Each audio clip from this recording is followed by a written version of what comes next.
വൈവിധ്യമാർന്ന കൃഷിയിലൂടെ നാടറിയുന്ന കർഷകയായി മാറിയ കാസർകോട്ടെ യുവ കർഷകയെ പരിചയപ്പെടാം. 5 ഇനം തണ്ണിമത്തനും വിവിധ ഇനം പച്ചക്കറികളുമാണ് ശ്രീവിദ്യാമേളത്തിന്റെ പൂങ്കാവന മഗ്രിയിലൂടെ വിളയുന്നത്.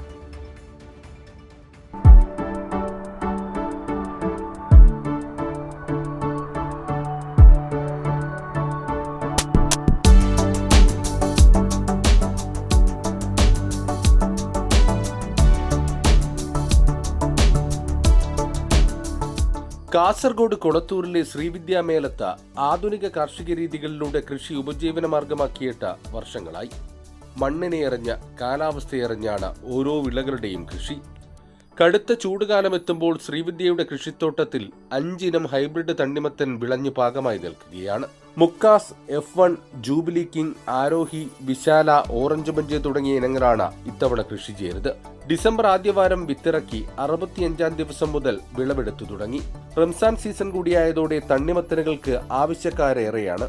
ഇപ്പോൾ ഇപ്രാവശ്യം 2.5 ഏക്കറിലാണ് ഞാൻ സ്വന്തമായിട്ടും പാട്ടത്തിനെടുത്ത സ്ഥലത്തും കൂടി കൃഷി ചെയ്തിട്ടുള്ളത്. അപ്പോൾ അതിൽ മെയിൻ 5 തരം തണ്ണിമത്തൻ ചെയ്തിട്ടുണ്ട്. കൂടാതെ 20-ലധികം പച്ചക്കറികൾ ചെയ്തിട്ടുണ്ട്. എല്ലാത്തിലും നല്ലൊരു വിളവായിരുന്നു ഇപ്രാവശ്യം കിട്ടിയത്. പെരുന്നാൾ വരുമ്പോൾ നമ്മൾ അതിനനുസരിച്ച് നമ്മൾ തണ്ണിമത്തൻ ചെയ്യുന്നു. അതേപോലെ നമ്മൾ ഒരുപാട് ഇപ്പോൾ 1-2 പച്ചക്കറികൾ ഒതുങ്ങാതെ ഒരുപാട് ഇനം പച്ചക്കറികൾ ചെയ്യുമ്പോൾ നമ്മൾക്ക് ആൾക്കാർക്ക് വാങ്ങിക്കാൻ ഒരു താല്പര്യം കൂടുതലാണ്. ഒരു വീട്ടിലേക്ക് വേണ്ട എല്ലാത്തരം പച്ചക്കറികളും ഒരു സ്ഥലത്ത് നിന്ന് ഒരുമിച്ച് വാങ്ങിക്കാൻ പറ്റുന്ന അവരെ സംബന്ധിച്ചിടത്തോളം ഒരു സന്തോഷമായിട്ടുള്ള കാര്യമാണ്. തണ്ണിമത്തൻ കൂടാതെ മുളക്, പയർ, കാബേജ്, കോളിഫ്ലവർ, തക്കാളി തുടങ്ങി 20ഓളം ഇനം പച്ചക്കറികളും ശ്രീവിദ്യയുടെ തോട്ടത്തിൽ 100 മേനി വിളയുന്നു. ദേശീയപാതയ്ക്കരികിൽ പുയനാച്ചിയിലും കൊളത്തൂരിലും 2.5 ഏക്കർ ഭൂമി പാട്ടത്തിനെടുത്താണ് കൃഷി.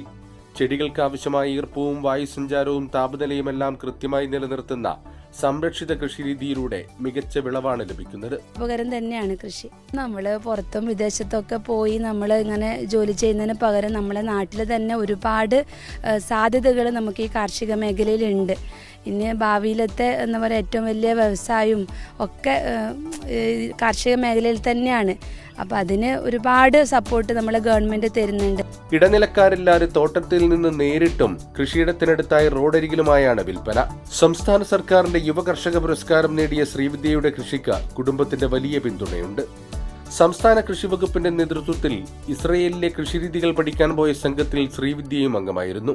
അവിടെ നിന്ന് പഠിച്ച അറിവുകൾ കൂടി പ്രയോജനപ്പെടുത്തിയാണ് ശ്രീവിദ്യ കാർഷിക രംഗത്ത് വിജയം കൊയ്യുന്നത്.